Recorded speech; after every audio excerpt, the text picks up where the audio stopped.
All right, so this video is actually a second take of this video here because I wasn't able to get sound on for some unknown reason. So as I said, for today's activity, for the first two sheets, just make sure you follow this video. This video gives you an idea how do you plot the data, plot a graph onto Google Sheets. It also teaches you on the second one sheet how do you use the formula function. Okay, how do you enter an equation so that Google Sheet will calculate things for you. So definitely make sure you do this one first. After you have a handle on this, you will open a new sheet, sheet 3 and 4. And what you're going to do is this on sheet 3, you're going to create a graph of the interest rate on 2.4 handout page 2. Okay, so let's look at what we meant here. So if you can see here, this is actually, I copy this directly from the handout of the 2.4 handout.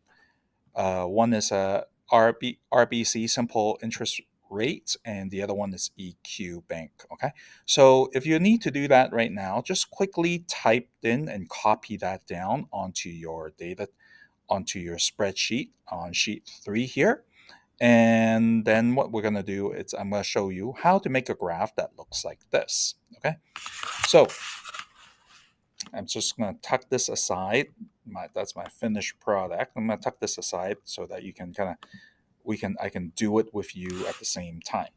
So after you have this type, what you should do is you highlight, just select the RBC one, and then same thing as before, go to chart, and here they would have time and then the total interest. That's good. What you want is it is a scatter plot, so which is great. Go to customize again, go to series. This one here, I don't really know if I can rename this. I don't think so. So either way, it doesn't matter. So go down here, again, enter a trend line, just as what we did before. But for the label, what I'm going to do is I'm going to go to custom because you're going to have two trend lines, right? So in this case, it's important for you to label which line is for what bank. So I will say RBC simple interest. So I'm going to click on that and I'm just going to close this. And as you can see here, you have that's the interest you earn from the RBC bank. Okay. Now this here, if you haven't learned scientific notation, that's basically what they're trying to show you. Don't worry about that. Now what we're going to try to do now is to enter the. Let me drag this. Okay. What we're going to try to do now is we're going to try to enter this set of bank rates. Now, what you do need to keep in mind is this, because the time, if you look here, both the time for the RBC and the time for the EQ bank are the same. So in this case, the only really information that we want the Excel or Google Sheet to know is this column here, the information from this column here. So what we should do is this. You go back onto your graph, you go to this 3 dots, you do edit chart, and now on the setup, what you will need to do is you will click add series. Okay, add series, and then you will click here. Now the data range, remember we only want the computer, we only want the program to get this set of data. Okay, actually including this heading, so F2 to F8. So we're going to tell the computer that, hey, I want you to add also the information from F2 to F8. Okay, click on that, load and behold, you will see, this set of data. And this time, the graph actually makes a heck of a lot more sense. Because as you can see, if you look at the value here and look at the value of the table of values here, it makes sense. It matches. Now, what you want to do is go to Customize. You will go to Series. And instead of Apply to All Series, you make sure you go to the red dots. Okay?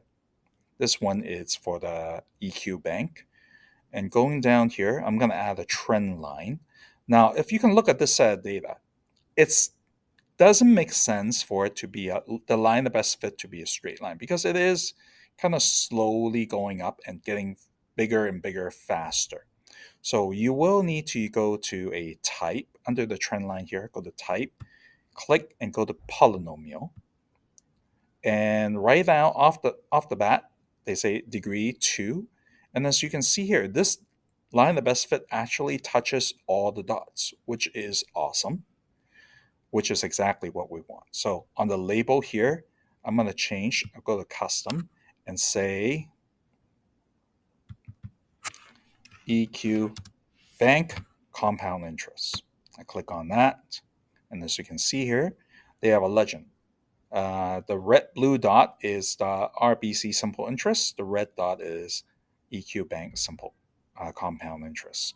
Okay, so this is what I want you guys to have on sheet 3, creating this one graph with 2 lines over here. Okay, now on the 4th sheet, what do you do? So as we take a look at the unit planner again, now this here is a data table that I used to get my grade 12 students to do, grade 12 biology students to do. And so this is really a set of this is basically your data from doing example. Now, these columns here, trial 1, 2, 3, 4, 5, 6, they're basically trials because when you do experiments, it's not really a good thing if you just do one trial. So because next thing you know, like this one trial, something may have happened and cause it to mess up the data. So you tend to, when you do science experiment, you want more than one trial. So 6 trial is okay. Okay. Um, so what you need to do is you need to copy this table here, which is kind of what I did earlier for my first take video. Okay. Now I copied this data here.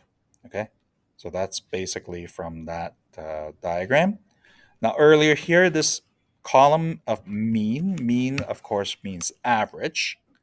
So what you do is this: it's you will for each of this cell, you're gonna calculate the average of this row. Okay, per row. So for this here, I'll put enter. Now I'm wondering if my computer is listening in on me, but regardless, let's just say if this doesn't open for you, you can just type in average bracket, and then I'll highlight this row here. I press enter, I get this. Okay. Now again, I want the Google Sheet to calculate averages for each one of these rows. So what I'll do is I can go to this big dot here, click on it, and drag down. Lo and behold, it calculates the average of each of these rows. Okay, as you can see from the formula up above here. So now what I want is I want to make a graph of this being on the x-axis, this being on the y-axis. Now, kind of something looks like this. But the problem is that in the past I struggle a lot in terms of making graph that would work. So that will work for like the x-axis here and y-axis here. It was strangely enough quite difficult to do. If you manage to figure out how to do that, let me know. But what I end up doing is I just end up copying this, right? Type it down here and pasting it onto a new sections of the sheet. So I'm going to copy this here. When I click on this to paste, oh, the computer say references. Now, the reason why they do that is because you do remember we had formulas telling the computer that, oh yeah, can you calculate the average of these six cells before this here to the left of it?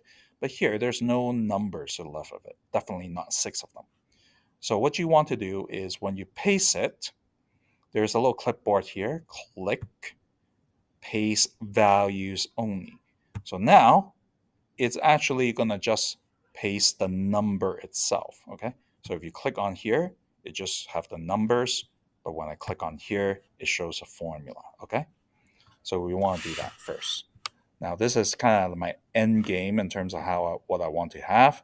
I'm just going to delete this. So I want to graph this. So again, highlight, select these two columns or these section here. I go to form, insert, I go to chart. Now, as you can see here, I've got this calculated the mean and that stage determination, and these are my 5 dots. Now, am I on a large? It seems a lot bigger. Okay, good. So in this case here, now I'm gonna just drag this to move it. Now, as you can see here, this will most likely not be a straight line of best fit. So you go to customize, series. By now, hopefully it's somewhat second nature to you. You go to trend line. Now, it does make sense for this to be a straight line, trend line, linear trend line. So you can go to polynomial again. Now, polynomial, when you choose that, it's a second degree. But when you look at that here, it still doesn't quite make sense because this your series of data, your highest point is after day 4, right? It's after day 4. But now on this graph, they say, oh, you know what? The highest point should be actually day 5.5. That doesn't make sense. So what you want is go to polynomial and choose degree 3. And now you do have a graph that makes a lot more sense. It goes up just before day 4, the peaks there, and then come back down and then go back up again. It's not, I can tell you right now, it's not perfect. There is still some flaw to this graph because this graph, it should be going up like this and then you even out like that. But for now, this will do. So what you do, you just leave it at degree 3. And for label, I would say just use equation. Okay. Now you can see there's an equation that shows up. It might not make sense to you right now because we haven't done polynomial yet, but just leave it at that. Then you have this graph here with this line. Now what you should do is you have all 4 sheets done. Again, you export it, download the Google Excel file, and then afterwards you go back to the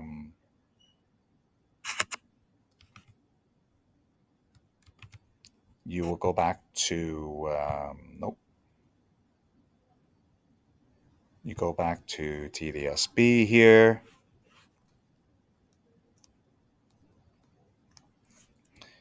and then you go to your Brightspace, your class Brightspace.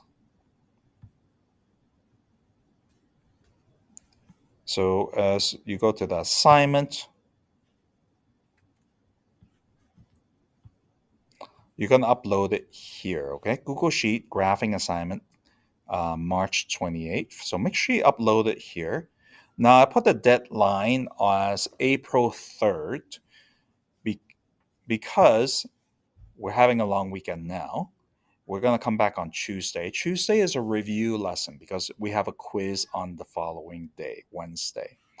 So on Tuesday, some of you who were absent during class today, you have some class time to work on this following the 2 videos.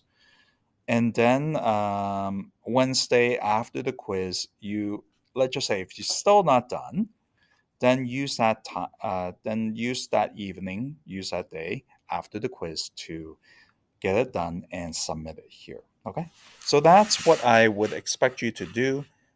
Please make sure you get that done. It is the 3rd assignment that will be a part of your mark. And yeah, I hope this helps. Let me know if you have any other questions. Have a great day. Bye now.